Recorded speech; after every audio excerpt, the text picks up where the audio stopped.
for Valentine's Day. If you want to get the jump, make sure you catch the 100 that is hosted by the man we're speaking to right now. It is Andy Lee. Good morning, Andy. Archie Donny. I mean, there's no better synergy. Power 100. I've got the 100. It all makes sense. Everything is falling perfectly into line. It's amazing. Exactly. Like a glove. Andy, footy season's about to come up. We're going to talk about the 100 and how it's Valentine's Day, but a story that you told not long ago about when you got pretty much shut down in the Carlton footy sheds for wearing a footy jersey by Chris Judd. One of my favourite stories ever. I'm actually part of the anti-jersey brigade as well. For those that don't know, Andy was in the dressing rooms and Chris Judd came up to him and asked him if he was 6 years old. There's a lot of people going on first dates this week. Do you reckon there's ever a situation where you can wear a Guernsey or a jersey on a first date? It seems harsh. I'm not sure if it's the same rules of league, because I suppose, with league, they don't have the sleeveless. It's pretty rogue, the sleeve. But the sleeveless AFL jersey, I thought it was fine as an adult to wear until Chris Judd shamed me in front of the players the first time I met him in the change rooms, and I've never had the guts to wear it again. I should rise against Judd. I encourage everybody, if you're going on a first date, Valentine's Day tomorrow, obviously we've got our Valentine's special tonight. I'm just going to encourage everybody, men and women, wear a footy jersey. Sleeveless. In defiance of bullies like Chris Judd. Yep. I love that. That's a good little message to take today from Andy. If you face any criticism, they can just direct that through your Instagram DM or something like that, Andy. Yeah, no problem. I'll stand up for each and every one of you. Well, look, this is a bit of a broad question, and look, don't give too much away about the show tonight, but when we watch the 100 this week, we're going to find out a lot about Australians and our passion or maybe lack of passion towards Valentine's Day. So the question is, Andy, is romance still alive in Australia, or are we a bunch of duds? Now, romance is alive. Okay. It also depends how long you've been in a relationship for how romance is alive. There's a direct correlation, as you'll find out tonight. But here's some saucy stuff for you. I'll throw a question from tonight's show at you right now. Okay. What % of Australians don't think kissing is cheating? Oh, 2%? Kissing is definitely cheating. No, I reckon it's going to be an alarming number. I'm going to go 18% of What? Aussies. Yeah, just, feel like it's a pointed question. 12%. That's bananas. But out of that 12%, what percent you reckon have a date tomorrow night? They've got a date, just not with their current partner. 12%. So that says a lot about Aussies' romance and, our attitudes towards, I guess, being a faithful partner. How could it not be? How could it not be? We also cover off the major turn-offs for women when they're looking at a man's profile pic. Obviously, talking about heterosexual people on the dating apps.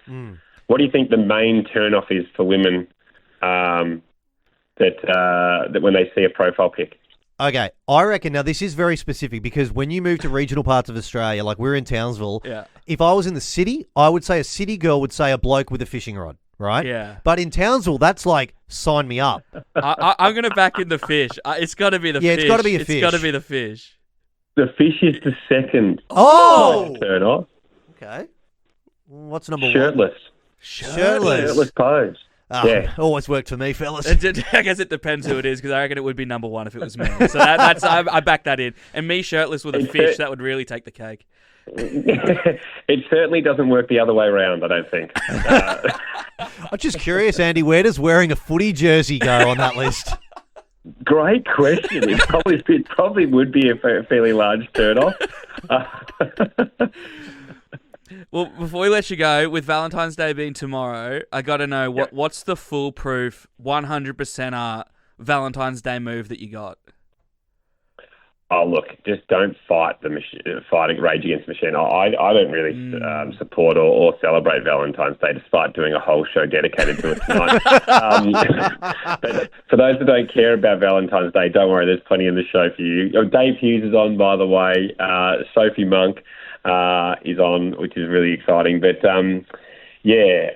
just concede. Just do something. Because Beck, I always say to Beck every year, just I don't do this.